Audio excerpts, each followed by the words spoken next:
मैंने 9 मार्च को सदन में देशभक्ति बजट प्रस्तुत किया था।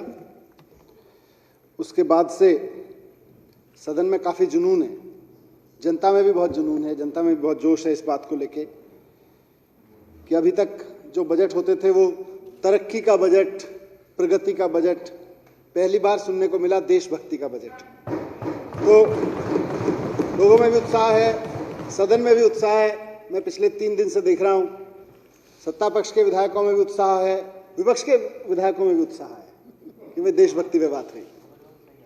प्रभु राम की चर्चा हुई, मुझे भी अच्छा लगा। इस सदन में खूब चर्चा हुई, बजट के बहाने हुई। माननीय मुख्यमंत्री जी ने जो एक खाका रखा सरकार के काम करने के तरीके का, उसके बहाने हुई।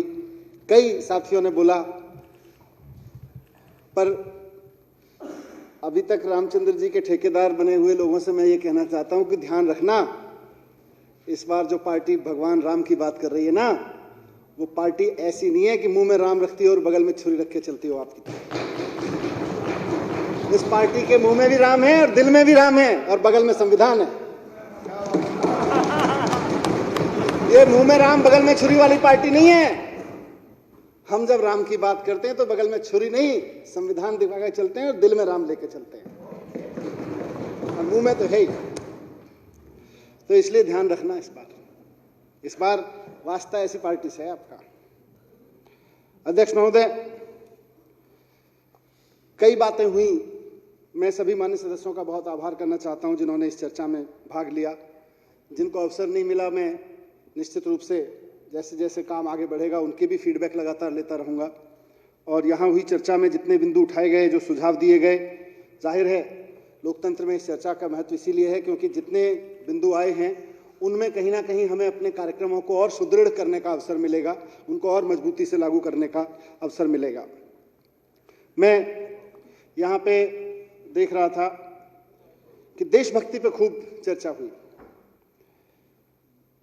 विपक्ष के साथियों ने भी कहा कि भाई अच्छा लगा देशभक्ति पे बात की। विपक्ष के उस साथियों ने कहा कि अच्छा हुआ आप हमारे राह पे आए, बढ़िया बात है। हमारे लिए तो अध्यक्ष महोदय दिल्ली की तरक्की ही देशभक्ति है हमारी। तो हमारे लिए तो दिल्ली वाले की तरक्की ही देशभक्ति है। हर दिल्ली वाले की तरक्की हमारे लिए देशभक्ति है। पहली बार हम अपने बजट में देशभक्ति का इस तरह का पूरा ब्यौरा लेके आए हैं। काम तो उसी पे कर रहे हैं पिछले 6 साल से। लोग कह रहे हैं कि ये देशभक्तों की पार्टी और इनके नेता देशभक्त अरविंद केजरीवाल जी के होते ये विजन संभव था, वरना तो मुश्किल था। माननीय मुख्यमंत्री अरविंद केजरीवाल जी के विजन में पढ़ना देशभक्ति है और पढ़ाना देशभक्ति है।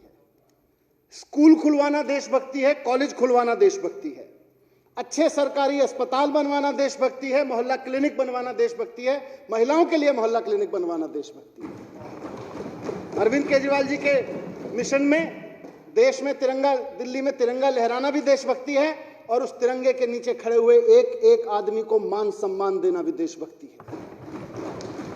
हर भारतीय को, भारत देश के हर नागरिक को जो तिरंगे के साए में खड़ा है उसको बराबर का मान सम्मान देना हमारे लिए देशभक्ति है। और तिरंगा फहराना भी हमारे लिए देशभक्ति है। किसी को छोटा बड़ा समझना हमारे लिए देशभक्ति नहीं है, सबको बराबर समझना हमारे लिए देशभक्ति है। सबको अच्छा बिजली पानी मिले, सबसे सस्ता बिजली पानी मिले, यह हमारे लिए देशभक्ति है। बुजुर्गों को तीर्थ यात्रा पे लेके जाएं, यह भी हमारे लिए देशभक्ति है। हम अपने बच्चों को खूब पढ़ाएं, महिलाओं के स्वास्थ्य का सबका ध्यान रखें और दिल्ली की सड़कों को साफ रखें, यह भी हमारे लिए देशभक्ति है। हमारे लिए दिल्ली का व्यापारी फले फूले, यह भी देशभक्ति है। दिल्ली के युवाओं को रोजगार मिले, यह भी हमारे लिए देशभक्ति है। हमारे लिए यह भी देशभक्ति है कि हमारे कलाकारों को सम्मान मिले और जिन्हें कुदरत ने, जिन्हें कानून, मुख्यमंत्री जी कहते हैं बार बार कि जिनको कुदरत से कम मिला हो उनको कानून ज्यादा दे दे, ये भी हमारे लिए देशभक्ति है। अध्यक्ष महोदय, विधानसभा में चर्चा हुई।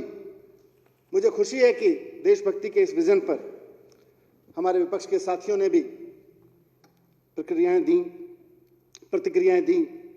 कल इन्होंने कहा कि बड़ा अच्छा किया हमारे रास्ते पे आए। नहीं नहीं साहब, हम तो हाथ जोड़ के कहते हैं आपका रास्ता बड़ा खतरनाक है, हम आपके रास्ते पर बहुत खतरनाक रास्ता है, बेहद खतरनाक, देश के लिए खतरनाक रास्ता है। आप देशभक्ति की बात तो करते हो, जिस रास्ते पे आप चल रहे हो उस रास्ते पे चलते हुए आप देशभक्ति की बात तो करते हो, लेकिन पूरे देश की राजधानी को पिछले 15 साल में आपको चलाने का मौका मिला है, एमसीडी की सत्ता। आप बात तो देशभक्ति की करते हो, लेकिन व्यवस्था कूड़ा कूड़ा चलाते हो। हम आपके रास्ते पे नहीं चलना चाहते। पिछले 15 साल में दिल्ली में जितना कूड़ा फैलाया है, हम उस रास्ते पे नहीं चलना चाहते हैं। हमको दिल्ली की जनता ने जिस काम को करने के मौका लिया है, हम उसमें ईमानदारी से काम करना चाहते हैं और कुछ करके दिखाना चाहते हैं। ये हमारी देशभक्ति, हम कूड़ा फैलाने की देशभक्ति नहीं चाहते हैं।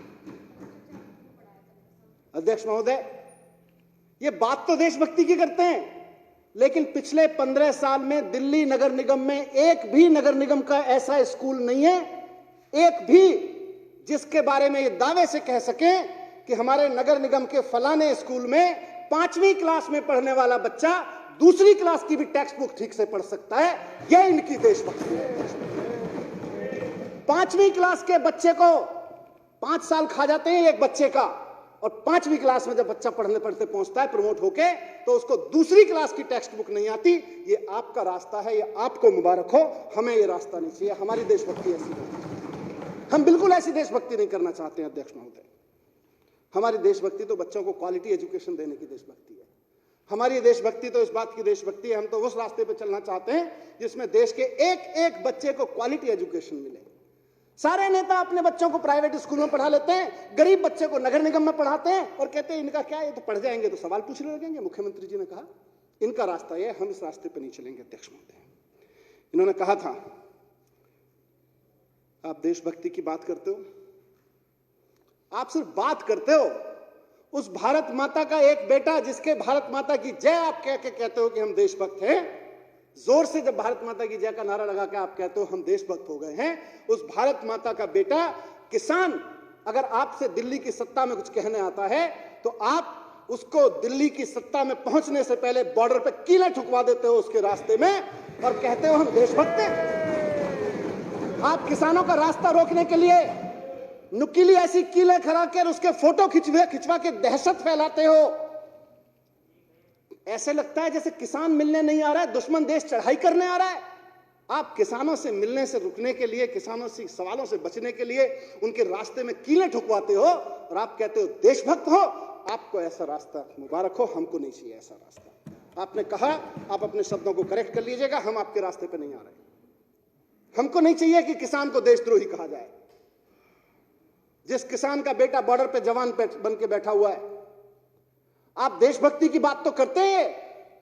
ये कहते तो हैं कि मोदी जी फौजी की ड्रेस पहन के पहुंच गए थे तो चीन पीछे हट गया, मोदी जी ने ये कर दिया था, मोदी जी ने वो कर दिया था।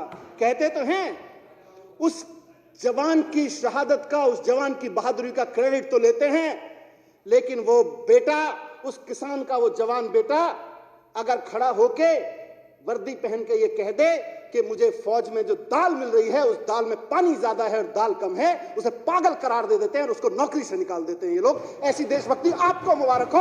हमें और हमारे देश को ऐसी देशभक्ति नहीं चाहिए। देशभक्त कहते हैं अपने आप को।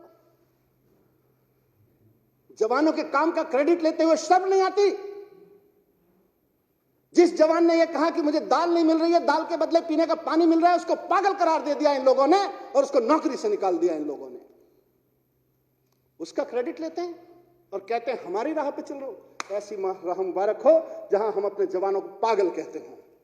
अगर वो हमारा जवान खाना खाने को मांगे और कहे दाल तो ठीक से दे दो यार, ऐसी आपको मुबारक हो। हमको वो रास्ता नहीं चाहिए। अध्यक्ष महोदय, आप देशभक्ति की बात करते हो,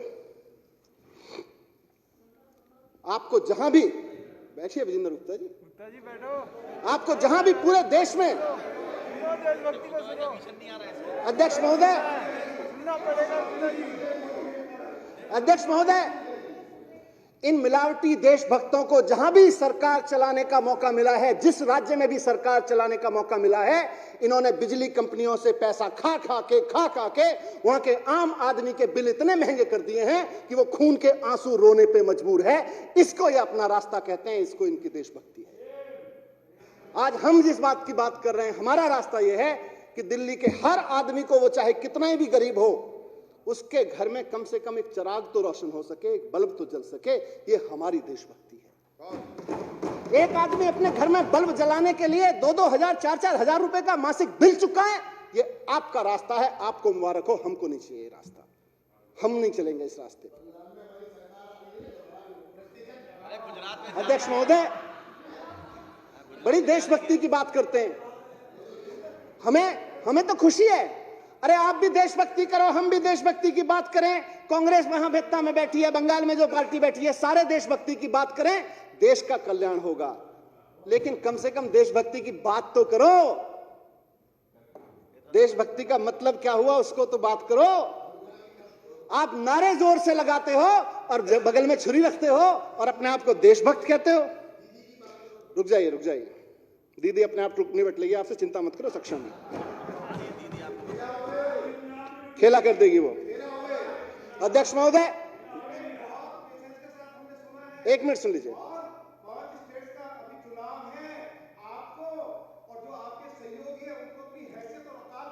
ठीक, बैठ जाइए। बहुत सुनो। अध्यक्ष महोदय, ये एक मिनट राखी। अरे 4 सीटें हार गए तुम लोग। तुम्हारे यहाँ सुप्रा साहब ने कहा की बात कर रहे हो। तुम्हारे यहाँ सुप्रा साहब। अध्यक्ष महोदय, सुप्रा साहब ने दिया अध्यक्ष महोदय, राखी।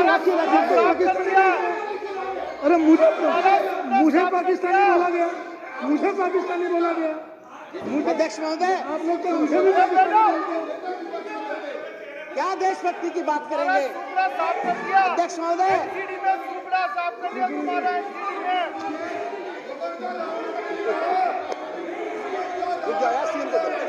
सीएम को बोलना। अध्यक्ष महोदय, राखी, नहीं छोड़ दीजिए, लड़ लेंगे अपने आप। अध्यक्ष महोदय, अच्छी तरह से जानते हैं। ये हम अपने बच्चों को अच्छी शिक्षा को देशभक्ति कहते हैं। अध्यक्ष महोदय, हम अपने बच्चों को, हमारा सुप्रा साहब, अध्यक्ष महोदय, आपको खूब मौका मिलेगा, बैठिए नीचे। बैठ जाओ। ये गलत अध्यक्ष महोदय, तरीका गलत है। बैठिए प्लीज। सुप्रा साहब किया सच्चाई तुमसे बिजुली आज आप भी सच्चाई। बैठ जाइए। अध्यक्ष महोदय, तुमसे। अध्यक्ष महोदय, हम अपने बच्चों को अच्छी शिक्षा देने और अच्छी शिक्षा देने वालों को, अरे भागते क्यों बेटा, भागते क्यों हो गया, भागते क्यों? तभी मैंने कहा था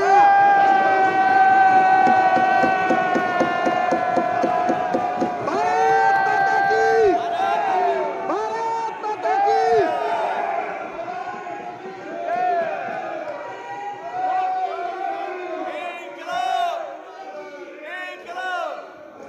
अध्यक्ष महोदय, इसीलिए मैंने कहा था कि इस बार इनका मुकाबला उनसे नहीं है जो मुंह में राम और बगल में छुरी लेके घूमते हैं। इस बार उनका मुकाबला उनसे है जो मुंह में भी राम रखते हैं और दिल में भी राम रखते हैं। टिक नहीं पाएंगे उनके सामने, टिक नहीं सकते। अध्यक्ष महोदय, ये बात करते हैं कि हम अपने बच्चों को अच्छी शिक्षा, ये तो फिर क्या करते हैं, शिक्षा पे बात ही नहीं करते। हम कहते हैं कि शिक्षा देना देशभक्ति है, मुख्यमंत्री जी कहते हैं, और अपने बच्चों को अच्छी शिक्षा देने वाले टीचर्स का सम्मान देना हमारे लिए देशभक्ति है। हम अपने अच्छे टीचर्स को देश और दुनिया की बढ़िया ट्रेनिंग कराते हैं, फिनलैंड भेजते हैं, उनको हार्वर्ड भेजते हैं, उनको कैम्ब्रिज भेज के उनको प्रशिक्षण दिलाते हैं। हमारा रास्ता, ये कहते हैं ना हमारे रास्ते पे आ गए, हमारा रास्ता शिक्षकों की मजबूती का रास्ता है और इनका रास्ता शिक्षकों की मजबूरी का रास्ता है। आपने सुना होगा थोड़े दिन पहले उत्तर प्रदेश के मुख्यमंत्री योगी आदित्यनाथ जी, एक दिन 8 बजे बरेली पहुंचना था, मैंने खबर पढ़ी 8 बजे उनको बरेली पहुंचना था, तो उत्तर प्रदेश में बरेली जनपद के शिक्षकों के नाम फरमान जारी किया गया, उसमें महिला शिक्षकें भी थीं कि 4 बजे एयरपोर्ट पे पहुंच जाना, माननीय मुख्यमंत्री के स्वागत में रंगोली बनानी है और जो नहीं पहुंचेगा वो अक्षम्य होगा। देशभक्ति अपने टीचर्स को, अपने बच्चों को अच्छा पढ़ाने वाले टीचर्स को हार्वर्ड में ट्रेनिंग दिलवाने में है, कैम्ब्रिज में ट्रेनिंग दिलवाने में है, आईआईएम में ट्रेनिंग दिलवाने में है। उनको माननीय मुख्यमंत्री के स्वागत में अरे बुला लीजिए, कोई ऐसा नहीं है। टीचर्स को रंगोली भी आता है, लेकिन ये लिखना, अगर आप समय पे नहीं पहुंचे, 8 बजे मुख्यमंत्री जी आएंगे, आप 4 बजे नहीं पहुंचे तो अक्षम्य होगा। टीचर्स के अपमान में आपका रास्ता है, टीचर्स के सम्मान में हमारा रास्ता है। हम आपके रास्ते पे नहीं चलेंगे। अध्यक्ष महोदय, इसी उत्तर प्रदेश में मैंने शिक्षा के लिए लिखा था। उत्तर प्रदेश में एक पत्रकार लिखता है, वो जाता है किसी गांव में, वहां मिड डे मील की जगह रोटी, सूखी रोटी और उस पर नमक लगा के बांटा जा रहा था मिड डे मील की जगह। इनकी देशभक्ति, इनका रास्ता यह है कि उस पत्रकार को 1.5 महीने जेल में डाल के रखा इन्होंने, 1.5 महीने तक। ऐसा रास्ता हमको नहीं चाहिए, हम नहीं चलेंगे। मर जाएंगे लेकिन ऐसे रास्ते पे नहीं चलेंगे कि बच्चे के मिड डे मील का पैसा खा जाएं और बच्चों को सूखी रोटी और नून लगा के दें। मर जाएंगे लेकिन ये नहीं करेंगे, ये नहीं चलेंगे इस पे। अध्यक्ष महोदय, इनका जो रास्ता है उस पर ये नारे जोर से लगा लेते हैं, ये बातें जोर से कर लेते हैं, जब सवाल सुनने की बात आए तो वॉकआउट भी अच्छे से कर लेते हैं, लेकिन इनका जो रास्ता है उस पर चल के ज्यादा से ज्यादा, जैसे ये सत्ता में पहुंच गए कई जगह, सत्ता तक पहुंचा जा सकता है, भगत सिंह और बाबा साहब के सपनों तक नहीं पहुंचा जा सकता।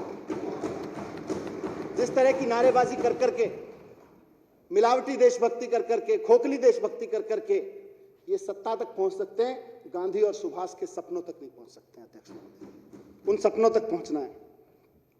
माननीय मुख्यमंत्री जी को बोलना है। मैं बस आखिर में ये बात कह के बात खत्म करूंगा कि एक बार सत्येंद्र जी और हम डिस्कस कर रहे थे, तो हमने दोनों ने अपने बारे में कॉमन पाया। आप सब लोग भी याद करिएगा कि जब हम स्कूल में पढ़ते थे तो उस समय हमें बताया जाता था 3 तरह के देश होते हैं, विकसित देश, विकासशील देश और अविकसित देश। हिंदी मीडियम में पढ़ा था इसलिए हिंदी मीडियम के शब्द यूज कर रहा हूं। हमें कहा जाता था 3 तरह के देश होते हैं, विकसित देश, विकासशील देश, अविकसित देश। भारत विकासशील देश है।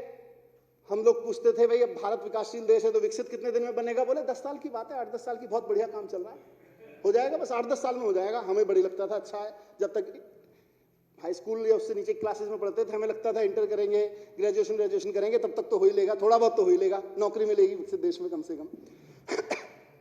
अध्यक्ष महोदय, आज मेरा बच्चा स्कूल में पढ़ रहा है, उसकी किताब में मैंने खोल के देखा, उसमें भी लिखा हुआ है 3 तरह के देश होते हैं, विकसित देश, अविकसित देश, विकासशील देश, और अभी भी भारत विकासशील देश में, विकसित देशों की श्रेणी में नहीं आया। और मैं आज कह रहा हूं इस सदन में, रिकॉर्ड में रहे ये बात, कि भारत तब तक विकसित देशों की श्रेणी में नहीं आ सकता जब तक मुख्यमंत्री जी का जो सपना है कि दिल्ली के, देश के हर एक बच्चे को, गरीब से गरीब आदमी के बच्चे को क्वालिटी एजुकेशन नहीं मिलेगी, भारत विकसित देशों की श्रेणी में नहीं आ सकता। ये कहते हैं मुंगेरी लाल के हसीन सपने देख रहे हो। हाँ जी, सपने तो देख रहे हैं, सपने देख रहे हैं, हमारे सपनों में दम है। हमें अपनी नीयत पे भरोसा है, आपको अपनी नीयत पे भरोसा नहीं है, आपकी प्रॉब्लम है, हमारी थोड़ी प्रॉब्लम है। आपके पास कोई विजन नहीं है, हमारे पास विजन है, वो आपकी प्रॉब्लम है, हमारी थोड़ी है। हमें अपनी शिक्षा पे भरोसा है, हमें पता है कि हम अपने बच्चों को अच्छी शिक्षा देंगे। 2000 आज जो बच्चा, किस बच्चे की बात की मैंने 2047 में, आज जो बच्चा पैदा हो रहा है 25 साल बाद कहीं ग्रेजुएशन में खड़ा होगा, पहली नौकरी दूसरी नौकरी कर रहा होगा ग्रेजुएशन के बाद में, मैं उस बच्चे की बात कर रहा हूं। उस बच्चे को इतनी शानदार शिक्षा देंगे, इतनी शानदार शिक्षा देंगे कि 2047 तक तब तो 25 साल का बनकर खड़ा होगा, उसकी इनकम सिंगापुर में बैठे हुए उसके काउंटर पार्ट की इनकम के बराबर होगी, उसके एवरेज इनकम होगी। आपको शिक्षा पे भरोसा नहीं है, आपको कभी भी शिक्षा पे भरोसा नहीं रहा, आज कौन सा होगा? इनको शिक्षा पे कभी भरोसा नहीं रहा। अध्यक्ष महोदय, ये हंस इसलिए रहे क्योंकि इनकी नीयत में खोट है, इनको अपने कर्मों में खोट है और इनको शिक्षा पे भरोसा नहीं है। हमको अपने ऊपर आत्मविश्वास है, हम आत्मविश्वास से मुस्कुरा इसलिए रहे हैं क्योंकि हमें भरोसा है, हमारी नीयत साफ है, हमारी लीडरशिप की नीयत साफ है, हमें शिक्षा पे भरोसा है और हमें कर्मों पे भरोसा है। इसलिए हमने जो कुछ इस बजट में कहा है हम उसको हासिल करके रहेंगे। ये हमारा कमिटमेंट है खुद से, ये हमारा संकल्प है अपने आप से, और हम भारत को वहां लेके जाना चाहते हैं, देश को वहां लेके जाना चाहते हैं। फिर से अपने सपने को डिकोड करके आखिर में एक लाइन में अपनी बात खत्म करूंगा कि एक ऐसे देश का सपना देखते हैं जहां अभी हम लोग पढ़ते हैं, देखते हैं जिन परिवारों में बच्चे हैं, ग्रेजुएशन स्कूल में हैं, उन परिवारों में एक सपना पलता है कि मेरा बच्चा थोड़ा सा बड़ा हो जाए तो ग्रेजुएशन करने के लिए, पोस्ट ग्रेजुएशन करने के लिए उसको अमेरिका, यूरोप के फलाने यूनिवर्सिटी में भेजेंगे, फलाने कॉलेज में भेजेंगे। आज मैं कहता हूं ये सदन बैठ के सपना देखे कि हम शिक्षा को और देश को वहां लाके खड़ा करें कि अमेरिका और यूरोप और जापान जैसे देशों में उनकी फैमिलीज में ड्राइंग रूम में बैठ के चर्चा हो रही हो, हमारा बच्चा थोड़ा सा बड़ा हो जाए, थोड़ी सी मेहनत लग जाए और थोड़ी कोई फेलोशिप मिल जाए तो दिल्ली की फलानी यूनिवर्सिटी में पढ़ने भेजेंगे हम अपने बच्चे। ये सपना सच कर लीजिए, बाकी सारे सपने अपने आप सच हो जाएंगे। एक बार एक चीज भी नहीं लगेगी। और शिक्षा पिछले 5 साल में काम किया है, स्वास्थ्य पिछले 5 साल में काम किया है, लोगों के जीवन पे पिछले 5-6 साल में काम किया है। हमारा पूरा भरोसा है कि जितनी बातें इस बजट में कही गई हैं और जितनी बातें माननीय सदस्यों ने यहाँ कही, जितने आइडियाज यहाँ पे दिए, उन सबको समाहित करके निश्चित रूप से 1 साल के अंदर अंदर अगले साल जब यहाँ बैठेंगे तो इन तमाम चीजों के सिर्फ सपने नहीं, अगली सीढ़ी पे आके बैठेंगे। बहुत बहुत धन्यवाद अध्यक्ष महोदय। बहुत बहुत धन्यवाद मनीष जी। अब माननीय मुख्यमंत्री श्री अरविंद केजरीवाल जी।